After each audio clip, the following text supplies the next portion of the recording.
विजय बाब कन्सिस्टंटली सांगता की they are pre poll alliance of Congress म्हणून. सो ह्या दोन्ही पक्षांमधली इक्वेशन तुमकां कशें दिसलें?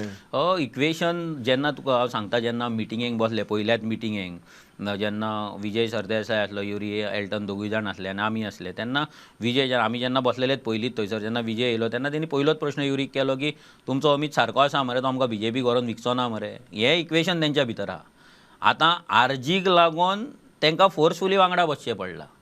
म्हणून काल जर तूं प्रेस कॉन्फरन्स तेंची पळयत जाल्यार दोगांच्या तोंडाचेर स्मायल म्हणटा ती नासली, कॉन्फिडन्स म्हणटा तो नासलो. टॉक्स आसले अलायन्साचे, भाशण दिवपाचें, पूण भाशण दिलें पबाचें आनी कॅबरे डान्साचें. सो हेच्या वयल्यान कळोन येता की हें जें आयज तेंचें जें गठबंधन जाल्लें आसा, ह्या गठबंधनाक हे दोगूच जाण भाटकार बसलेले आहा आनी कोण ना भितर. MLA ना, कमिटी ना, झेडपीची कमिटी ना, कोणूच ना. दोगूच जाणांनी सॉफ्ट लॉन्च अलायन्स केल्लें आहा. म्हणजे लजेचें अलायन्स हें फोटिंगपणाचें अलायन्स हें तेंकांय खबर आहा, म्हणून तेंच्या कडेन तो कॉन्फिडन्स नासलो. मुद्दाम तुमी अमीत पाटकराचें झूम करून तोंड पळयात, तेजी हालत कितें जाल्या ती थंय.